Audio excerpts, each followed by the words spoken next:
galera! Estamos em mais um episódio do Modo Copa. E você está aqui comigo porque hoje promete, hein? O jogo de hoje, o confronto que a gente vai falar é México e Coreia do Sul. E eu já até lembro de novelas mexicanas, e Sou Rebelde, entre outras, Maria do Bairro, e também dorama, K-pop, e entre outras. Porque eu até falo, gente, Saranhê, Coreia do Sul, amo dorama, mas eu não vou falar só sobre isso, tá? Eu tô com um time de peso, um time que tá muito bem escalado, que vai me ajudar a falar de temas de vestibulares também. Então vamos falar de futebol, de cultura, mas também de modo Copa, de vestibular, o que pode cair, o que não pode. E eu estou com eles. Vamos lá, Marquinhos, muito bem-vindo, muito obrigado, de literatura. Seja bem-vindo. Muito obrigado, queridos. Estou aqui compondo esse bate-papo maneiríssimo com meu querido Tarek, minha querida Luana. Muito bom fazer parte desse projeto, Colégio Objetivo sensacional com essa proposta. E vamos falar de futebol, vamos falar de cultura, vamos falar de história e química. Vamos lá. Vamos lá. Falou de história, falou de Tarek. Muito bem-vindo novamente, Tarek. Fala, rapaziada, tudo bem? Uma honra estar aqui entre os convidados, dividir esse espaço aqui com o Marquinho, com a Luana, contigo. Eu queria que você me explicasse. Saranhê o quê? Que é isso, cara? Explica pra gente aí, que eu acho que ninguém... Não, vocês entenderam? Eu não sei se vocês entenderam. Fala pra mim. Olha, Saranhê é te amo em coreano. Ah, pronto. Era óbvio, né? Só eu que não sabia. Perdão, não, time, gente. perdão. Maravilha. Minha esposa deve estar decepcionada comigo, que ela é dorameira de prato cheio, vê Já todo. ela. Mas eu vou passar pra Luana de Química, que vai ajudar. Mas, Luana, conta pra gente, você é do time dorameira ou do time mexicano, novela A mexicana? cara de dorameira. Boa tarde, tudo bem? Agradeço o convite. Confesso que um pouquinho nervosa, porque, pelo amor de Deus, né? Olha quem eu tenho aqui do lado. Então, assim, tô um pouquinho tímida, um pouquinho nervosa. Mas, respondendo essa pergunta, então, eu sou de 1994. Nem Então, parece. eu cresci aprendendo e escutando espanhol. Então, eu sou muito do time de Rebelde. Tudo que eu sei de espanhol, né, o meu vasto vocabulário, só que não de espanhol, é por conta de Rebelde. Então, eu sou... Não gosto de dorama, mas a minha mãe, ela é muito dorameira. Muito. Ela praticamente passa o dia inteiro, quando ela não está estudando, ela está assistindo dorama. Perfeito. E é isso, né? A gente vai ter muita gente cantando aqui em espanhol, falando em dorama. Eita. Não, ou não, parte é sua, ou né, não, querida? ou não. Olha minha Mas- voz, não. Mas vamos juntos com muito aprendizado, com realmente a gente falando um pouquinho das disciplinas, o que a gente pode trazer de temas. E eu já falo o bate-bola, né? Pensando na sua disciplina, o que vem à cabeça, ou México ou Coreia? Começando com a professora. Tecnologia, com certeza, quando a gente fala de Coreia do Sul, acho que é acho que é a palavra que vem assim na minha cabeça, a primeira coisa que vem, com certeza. Perfeito. E a gente vai debater sobre isso. Tarek, o que vem na sua cabeça? No caso, eu posso falar sobre duas palavras-chave aí da prova de ciências humanas, que é a palavra revolução e a palavra guerra. Ela vai permear, essas palavras vão permear a história do México e a história da Coreia. A gente vai falar um pouquinho disso por aqui. Você, professor de Eu literatura. falaria da questão mexicana, da questão latina, principalmente no corte da cultura popular, né? Poderia falar também do estrangeirismo, já que estamos no século XXI, a influência da Coreia, a influência da China, a influência desse multiculturalismo que temos hoje, né? Então, o estrangeirismo poderia ser um corte muito importante na área linguística, né? E ao longo desse bate-papo aqui, a gente vai desenvolver esses temas aqui com maestria, com leveza, e vai ser muito bom. Vai ser muito lindo. maravilhoso. Há 10 anos atrás, se tu estivesse gravando esse mesmo programa, a apresentadora falaria Saranhê? Não falaria. É óbvio que não, né? É óbvio Não que não. falaria. Porque Isso tem é um toda- estrangeirismo maravilhoso. total a ver com o Hã? que tu tá falando, né? Tem tudo a ver. Eu falaria... I love you. I love you. Eu falaria te quiero. Isso aí. Te quero. É sobre isso. E é assim, eu já até pergunto, porque eu quero perguntar. Eu perguntei dela, né? Sim, Vocês sim. são do time novela mexicana, dorameiros, nada. Pô, Chaves serve? Chaves. Como eu sou o coroa do grupo, né? Eu acho que o Chaves... Para. eu tenho 47 anos, então acho que o Chaves eu falaria. Mas eu lembro muito da influência da novela, né?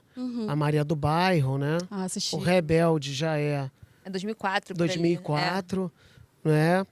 a questão da religiosidade mexicana é muito forte, né? Sim. A Nossa Senhora de Guadalupe, por exemplo, na questão do cristianismo católico, é muito forte, né? Então, se a gente fala, por exemplo, de multiculturalismo, a gente pode falar também de sincretismo. A gente pode falar de sincretismo religioso, você pode falar numa corrente do respeito, da compreensão, das religiosidades, dos ritos, né? Dos símbolos religiosos, né? Como o mexicano lá tem o Dia dos Mortos, né? Uhum. Como eles ressignificam a questão da morte. Então, você tem aí uma atmosfera muito fértil, né? De análise, de respeito e de símbolos, que cada cultura tem essa manifestação, né? Então, essa epifania, isso é muito rico, né? Para a gente aprender e principalmente respeitar. Né? Perfeito. Tu tá falando sobre isso, me lembrou uma história curiosa. Alguns anos atrás, no início da minha carreira no magistério, eu tive a oportunidade de dar aula num bairro, que na nossa cidade é um bairro operário, que é o bairro de Bangu. E aí, gente, vocês vão acreditar que veio uma pessoa fazer intercâmbio e ela acabou caindo em Bangu. Ou seja, tu vai pensar, o cara que tá saindo de outro lugar, de outro país, tá vindo para Bangu para ficar no intercâmbio. Não, viria para a Zona Sul. Sim. Aí brotou em Bangu e nitidamente aquela pessoa, aquele aluno, não sabia onde que ele estava, ele não tinha se inserido ainda. Era um aluno dinamarquês. E vocês vão entender onde eu vou chegar. Esse aluno dinamarquês durou pouco tempo em Bangu. Durou pouco tempo. Derreteu, né? Tadinho, exatamente.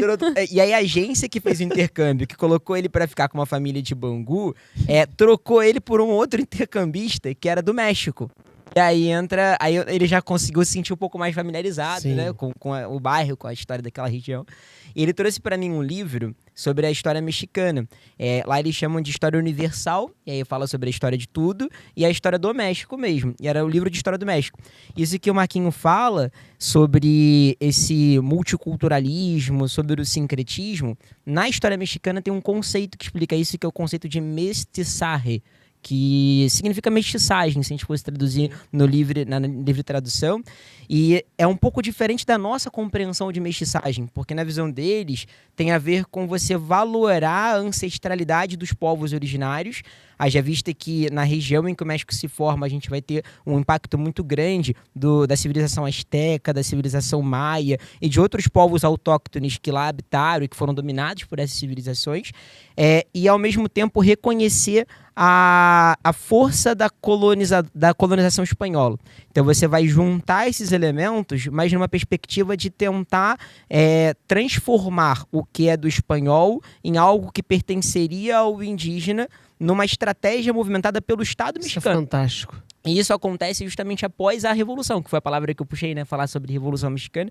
Após a Revolução Mexicana, o Estado ele percebe a necessidade de formar uma identidade nacional.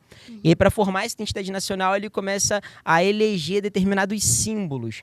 E o símbolo desses povos originários ele vai sempre emergir em associação com a realidade do México daquele tempo, mas que eu falo mais sobre isso daqui a pouco. Perfeito. Mas você falou sobre a questão da identidade, eu até jogo um pouquinho para ele, porque a gente fala que a escrita traz isso, né? Essa identidade. Conta pra gente um pouquinho da importância disso, professor, porque eu sei que, por exemplo, ele falou sobre os povos originários. Eu, como vim lá do norte, tenho isso bastante eminente, então eu sei que isso é importante para um país, para uma cidade, para uma nação, né? Eu vou falar vou pegar o gancho da ancestralidade, né? Vou sair um pouco da literatura e da linguagem verbal e vou para a linguagem não verbal, a contação de história. Perfeito. A oralidade. A oralidade tem muito a ver com a ancestralidade, porque os anciões eles eram muito bem vistos devido às contações de história, devido às suas experiências ordinárias, devido às experiências do seu cotidiano. Então isso faz com que a literatura oral seja a identidade daqueles povos. Ele dava importância ao bisavô, ao tataravô, como eram os cotidianos deles.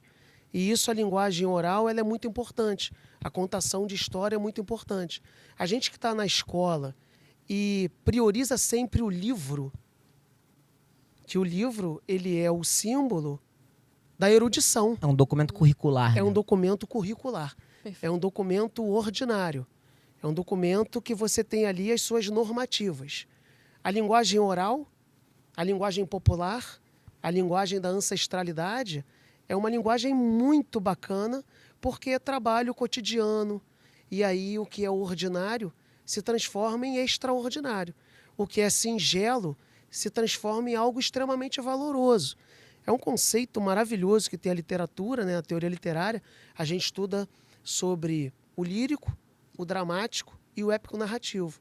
E o conceito de lirismo é transformar as coisas simples em elementos extraordinários, em elementos maravilhosos, fantásticos. E a tradição oral tem muito disso.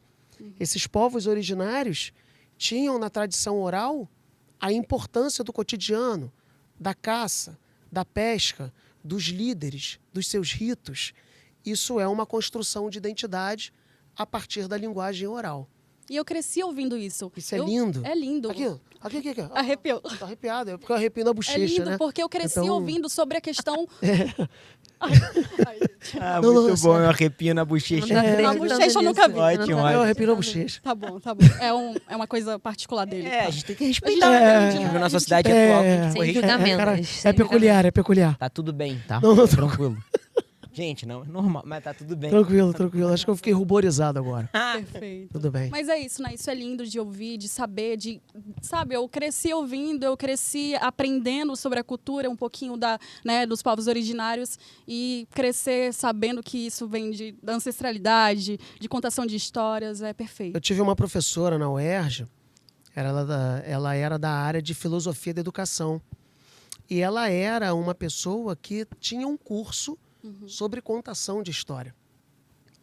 Então isso é muito legal, porque na verdade o que nós estamos fazendo aqui, nesse bate-papo, é troca de experiências, de forma multidisciplinar. Então nós temos aqui uma questão etária, pelo fato de eu ser da década de 40 e vocês não. Não é da década de 40. Eu tenho 47 para. anos. Nem E aí parece. você tem aqui, obrigado, você tem aqui... Ah, não, então é. Agora eu É. entendi. Você estava se referindo. Eu pô, tenho 40 perfeito. a mais, eu tenho É. 40 a mais usando uma linguagem Eu eufêmica tava, que hoje. matemática é essa? É, que loucura, o maluco tá com 80 anos. Não, não. Tá benzão, parceiro. De 40, que eu já completei 40 Perfeito, anos. perfeito. E isso é muito legal na literatura oral, né?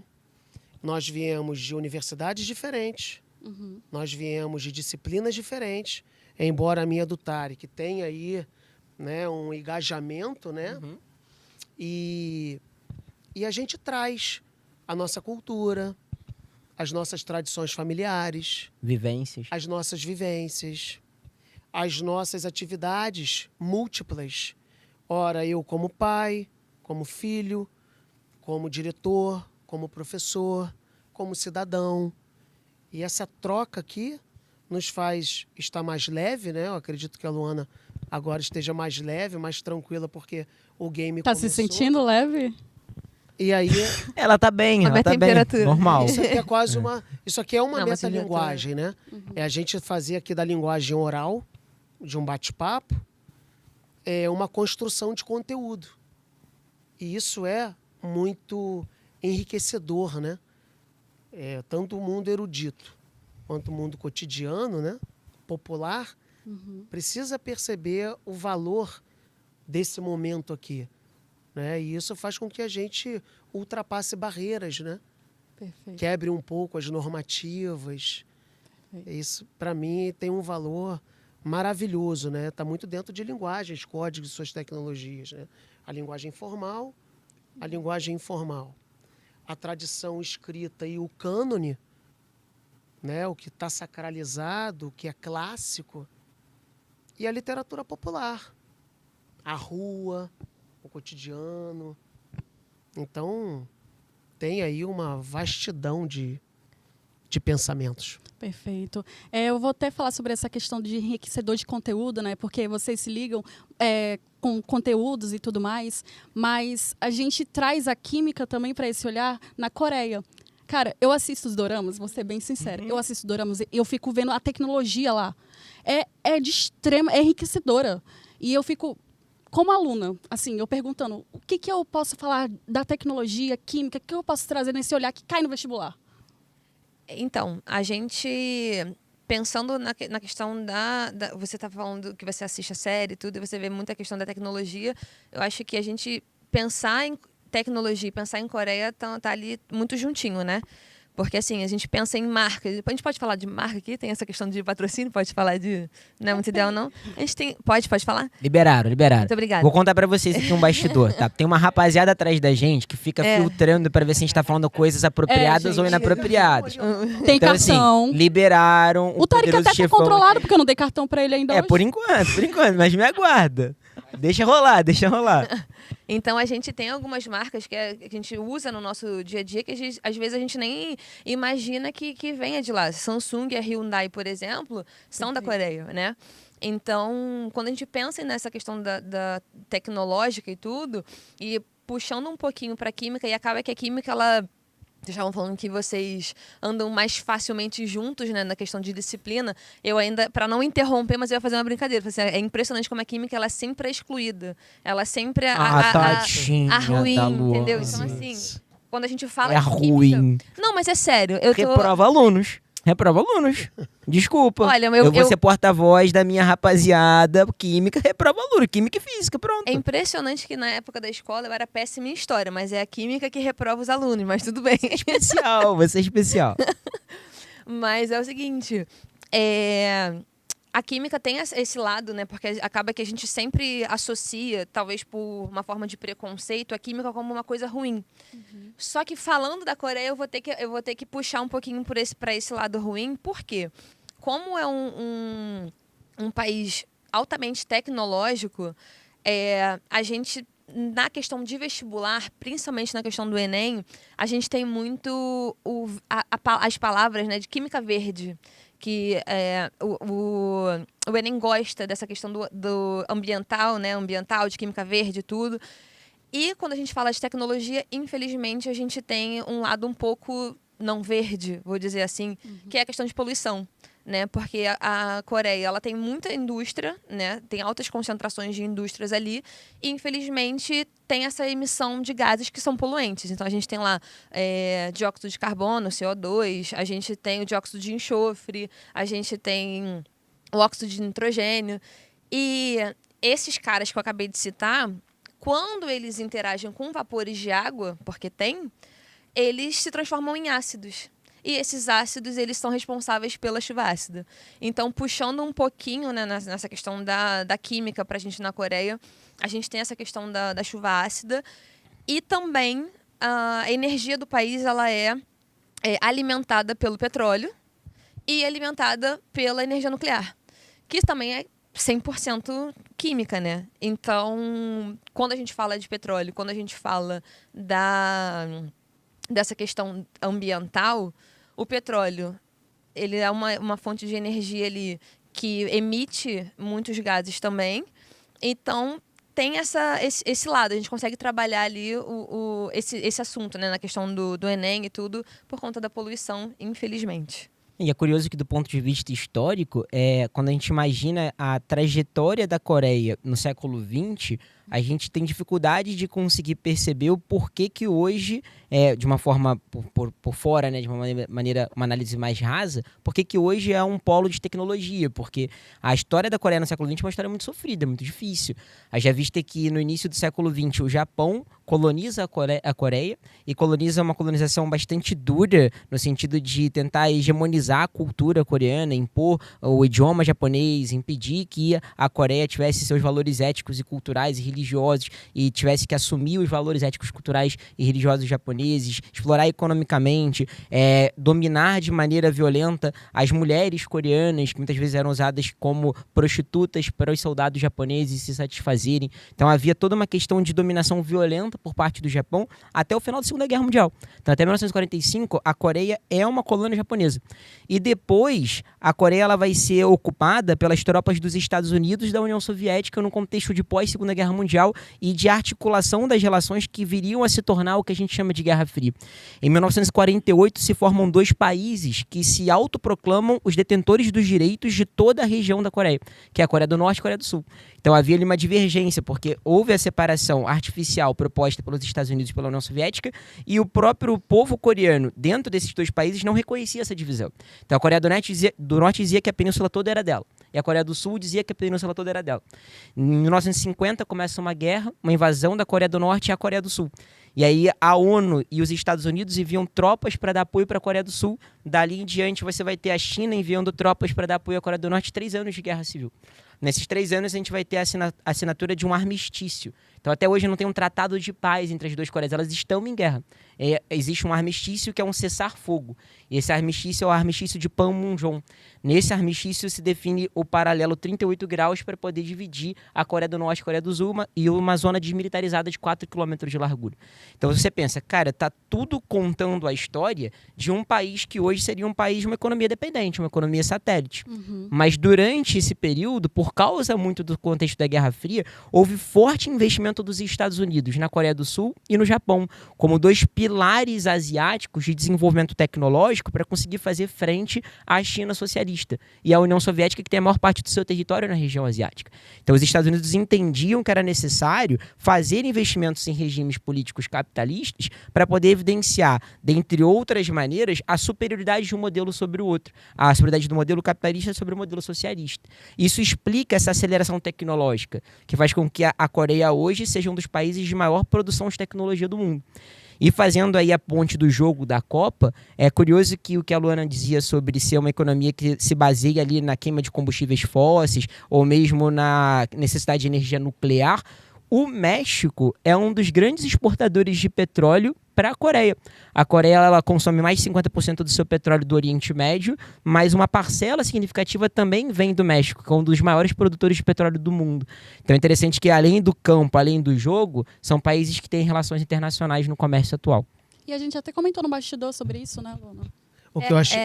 Desculpa, Marquinhos. Não, vai. É só para continuar o que o Tarek estava falando, que é exatamente essa questão, porque a gente tem a Coreia, que a gente vê nessa questão do quanto ele conseguiu se tornar um país independente e muito rico, né? Então, eles não produzem o próprio petróleo, porque a gente associa muito a questão do petróleo em questão de riqueza, né? Porque tem até a brincadeira, vou achar petróleo e vou ficar rico. A gente associa muito essa questão do petróleo como riqueza, e a Coreia ela não tem essa produção, né, de petróleo, então ela precisa importar petróleo.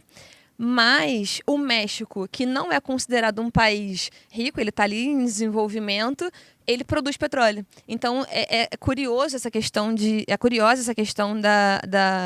riquezas, né? De como a gente consegue comparar um com o outro, apesar de um ter muito petróleo, que é considerado um produto muito rico, e a Coreia não, e ainda assim a gente ter esse embate na questão da pobreza, enfim.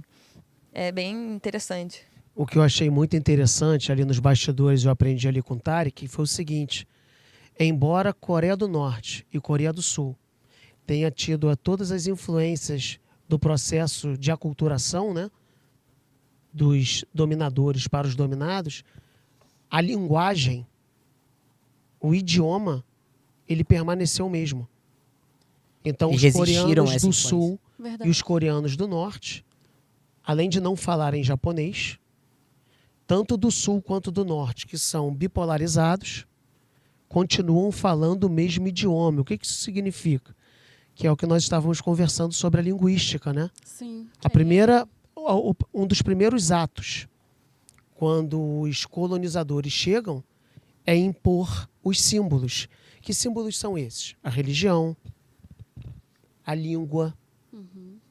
Então, foi muito interessante. E quando ele falou isso ali, a gente fazendo o dever de casa, me despertou, né? Acendeu uma luz aqui do linguista, né? Do estudante de letras. Falei assim, caramba, é a primeira vez que eu escuto isso. Então é interessante falar ao público, falar aqui aos professores e todos os envolvidos, que esse momento é importantíssimo para a gente aprender também.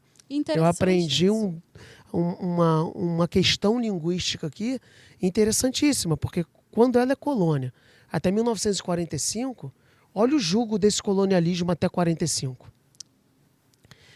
Olha o jugo, por exemplo, das construções econômicas, em que você tem lá o mundo depois da Guerra Fria, dividido em socialismo e capitalismo. E o que permaneceu entre esses dois? O idioma, a língua.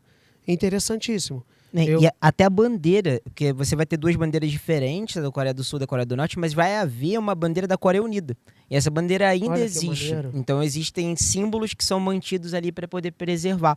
E é curioso, eu tava brincando isso antes da gravação, Marquinhos, Luana e Ariane, que esse talvez seja um daqueles jogos da Copa que a rapaziada não vai querer assistir, né? Que vai ser um jogo, eu não sei o dia que vai cair, mas digamos que vai cair tipo numa quarta-feira, 3 da tarde. Assim, só aquele cara muito fissurado pra ver futebol. Vou ver que esse jogo, não. E é arriscado, cara, de ser um dos melhores jogos da Copa. Mas deixa eu te falar. Que eu essas sou coisas fissurada, acontecem, cara. No coreano. Porque essas coisas acontecem, cara. A gente fica esperando assim, França contra a Inglaterra. É aquele jogo Isso. modorrento, 0-0. Agora, pô, com certeza, me Os caras vão cobrem. dar a vida, né? Coreia contra México. México sediando a Copa, jogando em casa, torcida lotada, várias máscaras, aquelas coisas culturais do México. Meu irmão, 4-3 México. Pode anotar, 4-3 México, Eita, que 3 legal. expulsões, 2 da Coreia, É 1 muito do maluco, México. cara. Não é E a possível rapaziada que vai não. tampar na mão no banco, Mas tá? eu acho que O vai- coreano xingando saranhar, Não, saranhê. isso é te amo, que isso? O coreano, saranhê, saranhê. Sensacional. Aí o mexicano, tequeiro. É isso, é sobre isso. Porque vocês até estavam falando sobre a Coreia do Sul e a Coreia do Norte. Quem é dorameiro vai saber. Tem o Pousando no Amor, não sei se vocês já ouviram falar. A minha esposa já assistiu, o cara cai, ou a mulher cai na Coreia do Norte, não é isso? Tipo, tem uma parada Ah, e tem um minha mãe acidente. Coreia minha mãe já do Sul. comentou. A minha esposa contou disso. Ela foi falar, pô, né, um negócio de história aí, caiu na Coreia do Norte. Minha Minha esposa mãe é já fisioterapeuta, comentou odeia sobre isso história. também. E aí foi quando eu fui entender um pouquinho dessa questão e você trouxe brilhantemente. Obrigado, é meu hábito. Eu não entendia muito bem. Eu sabia que tinha essa, né, Coreia do Sul, Coreia do Norte, aquela força lá que fica pra não ter essa divisão, na verdade. Então eu fiquei, cara, isso é muito interessante, a gente saber disso, entender um pouquinho disso, e não só da guerra da Coreia, mas também do México, né? O México Isso. também foi uma colonização. Então, tem uma questão que é interessantíssima que eu gostaria de ressaltar aqui, é que às vezes a gente não dá tanta importância ao texto que a gente está lendo. Uhum. A importância histórica, a importância linguística, a importância geopolítica, a importância socioeconômica. Alguém produziu aquilo, né? Em Exato. algum lugar, essa pessoa tem uma vida, uma família. Exatamente. Quando a gente fala do colonialismo, né? Quando a gente fala no Brasil, quando a gente fala dos nossos poetas, eu sempre falo aos meus alunos que a escolha dos nomes das personagens não são aleatórias. Não são aleatórias. A gente, quando fala sobre Machado de Assis, a gente, quando fala sobre Carlos Drummond de Andrade, a gente, quando fala de Clarice Lispector, a escolha dos nomes das personagens na literatura, elas possuem uma fundamentação. O Machado de Assis, por exemplo, ele publicou um texto, uma crônica, que já caiu na UERJ, chamada Crônicas da Abolição. É a história de um negro alforriado, só que o nome do negro se chama Pancrácio. E aí, aqui eu fico arrepiado, estou arrepiado na bochecha. E aí, eu pergunto aos alunos, vocês sabem o que significa Pancrácio? E eu peço para eles pesquisarem, né? E aí a escolha do nome daquele negro alforriado tem um significado.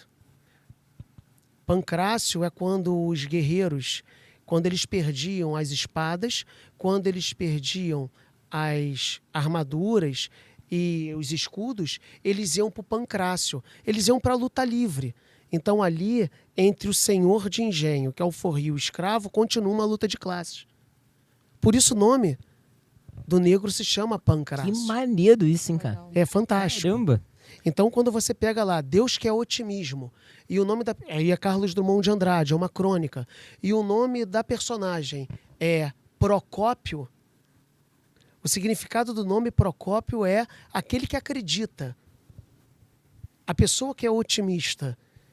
Então, quando você ali vê o seu dorama e você entende o porquê que aquela personagem está caindo na Coreia do Norte, ali naquela cena tem um porquê histórico, tem um porquê político. Isso o dorama traz brilhantemente. Exatamente. Tanto que ele está fazendo sucesso, até o brasileiro está reproduzindo e tudo Então eu, em sala de aula, falo direto, pesquisa isso. mais. Que aí eu tenho uma receita de bolo aí, talvez há uns 10 anos, todo pré-vestibular, toda terceira série, toda primeira série, toda segunda série, tem o primeiro dia de aula, eu pergunto o nome dos meus alunos e o significado do nome deles. Porque se eles não sabem o significado do nome deles, como é que eles vão saber o significado do mundo? Como é que eles vão saber? Como é que eles vão descobrir as coisas? Porque descobrir é tirar a cobertura. Desvendar é tirar a venda. E nada mais é do que ter uma equipe aqui querendo fazer um mundo melhor, querendo desvendar, né, alguns mistérios da literatura, da história, da química. Isso que é extremamente potente, né? Isso é maravilhoso. Você está falando da questão do nome, né? Eu fico implicando com a minha mãe e acho que vai entrar um pouquinho também nessa questão mais na questão histórica. Eu acho que o Tarek consegue, de repente, desenvolver um pouco melhor.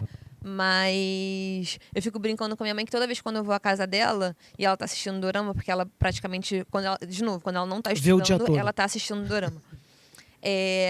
Eu fico brincando com ela porque da mesma forma como tem a justificativa do nome, tem a justificativa das vestimentas, né? Então eu olho pra série e fico assim, cara, mas você continua vendo a mesma série, porque assim, pra mim é tudo igual. É mesmo tipo de vestimenta. Ela, não, mas é da mesma época, então por isso que tem. Então eu ficava assim, cara, mas é a mesma série, é a mesma coisa, porque a vestimenta é igual, só muda a cor. Uma é vermelha, outra é azul. E ela ficava, tipo, não, é questão de simbologia, né? Tem toda uma explicação, né? Não, e isso é muito legal de falar, porque assim, quando a gente pensa em Coreia, a gente tem uma influência muito grande, pelo menos a partir do século XIV ali, do confucionismo. E o confucionismo, ele é um conjunto de valores éticos, morais e de agir no mundo que condiciona bastante o aspecto comportamental da identidade do ser coreano. E isso se reflete até no futebol, nas práticas empresariais, em qualquer âmbito que os caras vivem, eles vivem muito baseado numa ideia de hierarquia, de respeito à autoridade, de respeito aos mais velhos.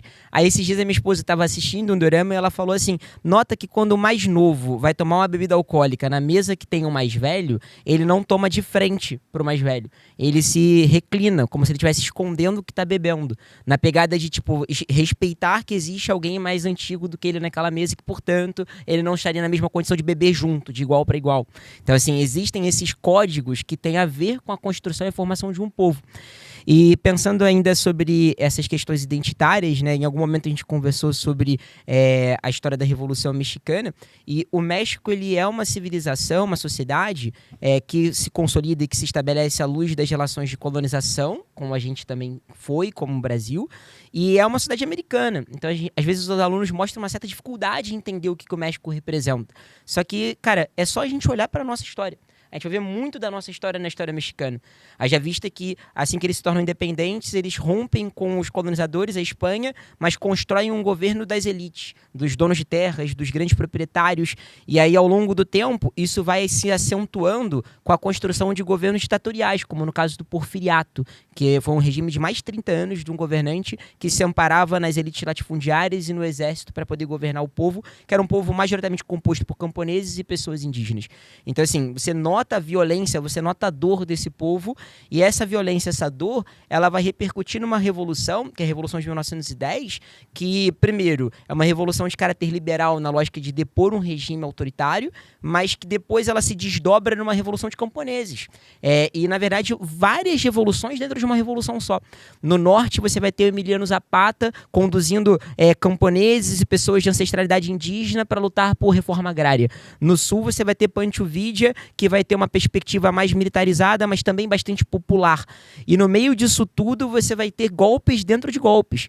E à medida que você vai ter a ascensão de um líder chamado Carranza, esse líder ele vai ser como, se a gente fosse fazer uma comparação com a história do Brasil, como Getúlio Vargas aqui. Que ele vem das elites, mas ele reconhece que não dá para ignorar o povo. Que não dá para ignorar os camponeses, que não dá para ignorar esses elementos identitários. Então ele configura uma constituição que serve de molde para a maior parte das constituições contemporâneas do século XX. É uma constituição super progressista para o seu tempo, trazendo, dentre outros fatores, o Estado laico. E aí é muito importante a gente lembrar que a Igreja Católica tem uma grande força na cultura e na identidade mexicana por causa da colonização espanhola. Vai trazer a educação como obrigação do Estado, uma coisa que na Constituição brasileira só consta na atual, de 1988. Então, em 1917, o México já está falando sobre o Estado precisar oferecer uma educação pública gratuita e de qualidade. Enquanto aqui no Brasil é em 1988 que a gente redige esse texto. E é uma Constituição que vai trazer direitos trabalhistas. Então, qual é a intenção das elites nesse momento? Sobreviver. Porque eles veem que os camponeses se armaram, que os camponeses estão se movimentando em revolução.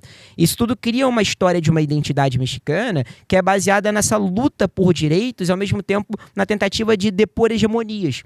E isso se reflete na cultura. na cultura, por exemplo, do muralismo, que é um movimento que o Estado mexicano vai financiar, vai fomentar, na perspectiva de construir um patrimônio público, uma memória pública, uma arte pública, em grandes murais que são construídos e pintados, especialmente a mão de alguns mestres como Diego Rivera, e esses murais vão contar a história do México. Só que essa é uma narrativa que é oficial, porque se o Estado está financiando, ela está trazendo elementos que o Estado quer valorizar de identidade. Nesse ponto, é um tanto quanto complexo, porque você vai trazer à luz os camponeses, a revolução, os indígenas, como parte dessa memória identitária, mas você pensa o Estado que está tentando colocar isso sob seus termos. Então, o Estado enquadra quem são esses indígenas, o que eles acreditam e como forma de ver o México como uma nação unificada. E aí, transportando para hoje, a gente começa a ver o México, que é um país que lida com várias questões sociais muito profundas, que ainda percebe uma elite que financeiramente é muito rica, muito poderosa. Há pouco tempo atrás, o homem mais rico do mundo era um mexicano. Então, assim, você vê que o México tem esse descolamento entre as elites e as camadas populares e reconhece ali uma situação de saneamento e de condições urbanas muito degradadas, muito desconfortáveis. E aí a gente estava até conversando, a Luana trouxe uma informação para mim que eu não conhecia. O problema da água potável no México, que é uma coisa que os caras não têm acesso. Eu também não conhecia. Conta um pouquinho pra gente sobre isso. É muito, muito doido, né? Porque quando a gente entra nessa questão quando, na verdade, vocês me chamaram para vir para cá, eu fiquei meio assim, falei assim, caraca, como é que eu vou trabalhar esses assuntos, né?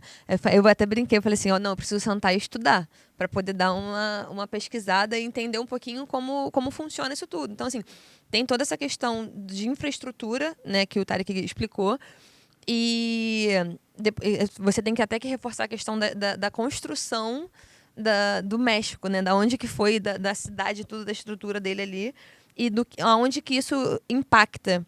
Quando a gente fala do México, nessa questão de saneamento e tudo, tem a questão do tratamento de água deles, que quando você é turista e você vai para lá, eles recomendam que você não use nem a água potável deles, né? Na questão para escovar dente e tudo. Acho que tem uma influência ali, né, de questão de tratamento de água que é muito precarizada. Então, a gente tem ali mais da metade da população que não tem acesso à água potável. Então, eles compram muita água engarrafada para poder consumir, porque faz mal à saúde e tudo, né? Nessa questão da ausência mesmo do saneamento básico, por conta da construção ali, da estrutura do país. Você falou Da ocupação da Cidade do México, né? Isso, Porque a Cidade do México originalmente era a capital do Império Azteca, era uma cidade chamada Tenochtitlán, e ela foi fundada numa área pantanosa, com o objetivo justamente de se proteger de potenciais invasores. Então havia montanhas ao redor, tinha lago para que você conseguisse ter a água potável para garantir ali a subsistência daquele povo, mas que foi erigida ali para você construir uma base artificial. E essa base artificial hoje está cedendo. A Cidade do México está afundando. Por quê? Porque começou a ser necessário pelo crescimento. O México, se eu não me engano, é a quinta maior população. Não, é o 11º maior país em termos de população do mundo. É o mais populoso do mundo. E muito concentrado nessas grandes cidades, como a Cidade do México, que representa a principal das cidades desse país. E aí, o fato de você precisar abastecer essa população de água faz com que eles comecem a tirar recursos hídricos da base dessa construção, que está fazendo com que a cidade vá afundando. Então, é uma questão social importante, uma questão ambiental importante que pode ser cobrado pela prova. Inclusive, o México, né, é um dos países sedes aí da Copa, e a gente falou sobre água, eu até fico preocupada, né, de eu chegar lá no México, o que pode acontecer? Mas tu vai pra Copa? Ai. Caraca, hein? Aí, brabíssimo, irmão. Não. Mas é o que? O objetivo vai fazer uma parada lá, presencial, tu vai transmitir. Pô, top, hein? Me contrata, né, pra essa parada aí, irmão. Trabalhar no mar. É aula de campo. Aula de campo. Eu hablo espanhol muito bem, então vocês... Eita. E você falou que assistia novela mexicana direto. Rebelde. Mas só Rebelde. Não, na verdade, eu assistia... Eu não consigo imaginar a pequena Luana assistindo Rebelde. Cara, eu era Roberta, inclusive. Você que eu era Roberta, então... Eu era o sábio. Mas não tinha. Mas a Roberta era vida louca. Então. Ah, tá. Eita, tudo verdade bem. Sendo Não revelado. Não aprofundar muito, mas eu era Roberta. Entendi. E, inclusive, aquele cabelinho dela quadradinho era icônico pra mim. Mas a questão O que é um cabelo quadradinho? ela tinha um cabelo escuro, curtinho assim, só que era pintado com um monte de quadradinho, meio ruivo, meio laranja, era muito diferente, assim, era muito, muito babado, assim. Irmão, eu não faço ideia Era quem muito seja legal. essa pessoa. Eram uns quadradinhos, assim, pintados, né? Eu lembro que tinha uma de Legal. franjinha, loura, e tinha uma rapaziada que Amiga. ficava com a blusa aberta. Isso eu lembro que era um padrão deles, assim que se veste. Ah, tu E lembra aí- da rapaziada? Ele lembra da rapaziada com a blusa aberta, tá deixa vendo? ele. É, porque me pegou essa parte, assim. Entendi, O adolescente ali. entendi, É, entendi. eu E você não lembra? posso contribuir nada nessa época. Como assim? Eu já tava trabalhando, pô. É. Eles são mais jovens, né? Eu tinha 10 anos. Tava então. vendo Rock Santeiro. Eu tinha 10 Aí anos. Eu já tava, sei lá, já tava trabalhando. Aí... É, não lembra de nada. Não lembro. A única coisa que eu lembro da novela mexicana é que a tradução ficava muito engraçada, né? Ela falava, Não, olha pra Aí- câmera, olha pra câmera e faz ela esse- falava, Ó, tinha linguagem você- mexicana. você aí fala e eu ficava traduzo. mudo. Olá. Olá, Ou tudo porque bem. eu Aí quero. era um negócio meio assim, né? Aham. Mas era só um dado linguístico que não acompanhava a boca e o som. Qual? Desculpa, eu... Não, mas a gente tava brincando disso mais cedo. A parada do Chaves, quando tu perguntou o negócio de Sim. México e tal. Cara, a parada do Chaves é bem significativa quando tu pensa em México, né? Porque tu vê, é a história de um capitalista que cobra aluguel atrasado de um trabalhador desempregado e que tem uma criança órfã que mora num barril, numa vila. Sim, é claro que a gente tá problematizando o Chaves, não é isso. Mas se isso é uma coisa que repercute, que alcança as pessoas lá, é porque isso é um dado concreto da realidade das pessoas, né? verdade de lá, Isso é diz verdade. sobre como que as pessoas se veem de uma maneira cômica, satirizada, exagerada, mas que reflete essa desigualdade que a gente estava falando. Né? A questão que a professora falou também, país em desenvolvimento ainda, né? Tá nesse processo. É isso aí. Acho que até no próprio Rebelde, porque já tem muito tempo, o Chaves eu acho que atinge mais pessoas. Mas, por exemplo, quando a gente fala de Rebelde, a gente tinha o Elite Way, que era a escola, que era um internato, para vocês que não assistiam Rebelde. Era um internato de classe média alta, não, acho que era classe alta, né? Porque era galera com Altíssimo. muita grana. Dinheiro. E tinha a Lupita, que era bolsista, ela era bolsista, e quando mostra um pouquinho da vida dela, né, que às vezes ela ia lá pra eu não esqueci o nome da cidade que ela morava, mas quando ia mostrava um pouquinho da família dela, tinha essa questão da desigualdade, né, que da casa dela, a tia dela era dona de salão de beleza, então mostra essas duas realidades, né, da questão do lado muito rico do México e do lado de muita pobreza, que era a vida dela, que retratava um pouquinho da vida dela, então tinha esse... E dentro de cultura audiovisual a gente tem o Parasita, né? O filme coreano, que vai retratar justamente uma sociedade capitalista contemporânea, um vencedor de Oscar, Ganhou que faz o parte Oscar, desse exatamente. projeto, que repercute também essa questão de tensão social. Né? Eu achei curioso que no Parasita, eu estava lendo, na época, eu vi um comentário, eu não sei se é fato isso, né? Mas que ele mostra essa questão, ele faz essa crítica social, só que eu não lembro se foi, não lembro quem foi que falou, se foi um crítico ou se foi uma pessoa aleatória na internet, mas isso me chamou a atenção porque eu já assisti Parasita recentemente e eu reparei nessa questão. Os personagens, eles não se cruzam. Eles meio que não invadem o espaço. A galera rica, da família rica, da casa ali, né?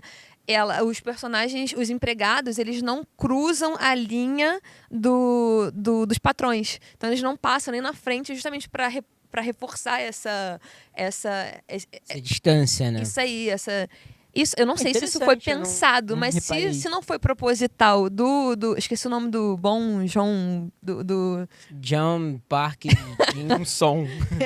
eu não lembro, eu esqueci o nome dele. Mas eu não sei se isso foi pensado por ele, mas foi uma coisa que alguém percebeu. Eu nunca acredito na despretensão da literatura. É, Eu sempre penso que isso foi pensado. foi pensado. Eu sempre penso que isso foi de propósito ali para chamar a atenção, né, do espectador. Então, esse é um tipo de linguagem que realmente acontece, né? Então, eu não assisti ainda ao filme Parasita, mas aí entra muito nessas linguagens, né? Meu A querido, linguagem... 2020, tá? Eu Então, tô- assim... tô me devendo. Tô me Em questão de linguagem, dessa questão, eu tô curiosa, gente, porque eu comecei a conversar com ela no bastidor, e eu falei assim, professora, você é torcedora? Porque quando começa a Copa do Mundo, eu fico, meu Deus, Brasil vai, e Hexa vem, e aí eu me decepciono, choro. Você, como que é? Quando começa a Copa do Mundo? Então, eu sou flamenguista. Minha seleção é o Flamengo. É isso. Eu Justo. não... Palmas. Muito obrigada, muito obrigada, muito obrigada. Então, assim, eu confesso Desculpa que se eu estourei o som. Eu Produção. confesso que eu não tenho muita propriedade para falar sobre seleção, Copa, enfim. Mas quando eu era mais nova, eu acompanhava, gostava muito. Eu lembro de 2002. Eu ia falar, defina mais nova. Lembro de 2002, lembro de assistir ao jogo, assim, lembro da gente ganhando e tudo. E lembro, infelizmente, de 2006.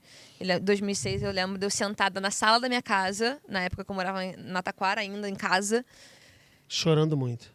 muito triste. Muito, muito. Muito. Eu fiquei assim, tipo... Arrasada. E aí? Como é que é essa... Porque era quase certeza, né? A gente Era, foi pra aquela era, Copa, tipo, pô, era. vai ganhar, Era, irmão. era Tem quase como os certeza. melhores e Aquilo todas ali as foi- Só posições. que naquela época eu não entendia nada de futebol, mas eu acreditei fielmente de que a gente ia conseguir. Pra gente já encerrar, né? A gente até falou um pouquinho sobre Coreia, sobre México. A gente fala... Cara, eu ainda tô esperando o nosso amigo, professor de Hablar literatura. espanhol? Por favor. Não habla espanhol, não habla. Nem cantar. Não, por favor, niños. Por favor. Por favor, niños. Não. Ei, agora pede em espanhol. Eu sei que eu tô exigindo muito, mas a produção tá pedindo. A produção tá pedindo. Pra se inscrever no canal. Fala com os nossos... Escreva em canal. Vuelo de cueco. Yo quiero un vuelo de cueco con cueca cuela. Quê? Queridos, inscreva no nosso canal. Habla espanhol muy bien. English. A produção tá pedindo inglês. English. I don't speak in English. Árabe. Qual é, cara? Não. Tu tá pegando a minha ancestralidade, por favor, vamos nos inscrever no canal, né? Saranhê. Sarangue. Eu comecei, eu tenho que terminar. O principal é o canal também, galera. Vamos lá. Venha para o nosso canal. Né? É isso, Vamos pede aí, ficar- Tarek. Eu não sei em Rapaziada, que língua. Se eu vou falar em português, se vocês me permitirem aqui, porque eu não quero evidenciar meu multilinguismo, eu não quero constranger meus colegas, então eu vou manter aqui o meu idioma pátrio. Rapaziada, se inscreve no canal, se tu não tá inscrito, tá vivendo errado, tu tá perdendo um diálogo de grande qualidade, muito conteúdo, Copa do Mundo, futebol, resenha. Então fica por aqui, esse é só mais um dentre tantos episódios que a gente tá produzindo e pra vocês. Tamo Tem junto. que falar a língua dos jovens. Se inscreva no canal e ativa o sininho pra receber a notificação. Então, mas sabe o que? Eu acho que os jovens já não É. falam mais assim. Que a parada tão acelerada. Aí já era. quase Aí que a outra sai- ali, ó. É, não Peraí, falam, temos- né? temos Fala Ou assim. seja, eu quis lacrar que é jovem. É. Jovem Geração- ali. Não, eu sou jovem. E aqui o YZ, sininho. né? Ah, mas não é sininho, cara. Ninguém fala sininho mais, Eu irmão. achei que tivesse o sininho, Eu assisto vídeo no YouTube, então pra mim tem o Pronto, sininho mas ali, no entendeu? recorte da sua faixa etária que venhamos e convenhamos. Jovem. Jovem, claro. Eu sou da faixa etária dela também. É, jovens? Pô, é isso, jovem. É, tamo aí, É pô. isso, gente. Se inscreva no nosso canal, porque a gente tá aqui com mais um episódio. Muito obrigada pela presença de vocês. Obrigada a Arrasamos, você. Foi ótimo. tanto no coreano, quanto no México, espanhol e o que mais? Árabe. E tudo isso. Tudo isso. e Muitas tudo isso e muito graças. mais. Muito Muitas obrigada, graças. gente. Muito obrigada, professora. Valeu. Obrigada a você. Gente, entender o mundo faz parte do jogo. Até o próximo episódio.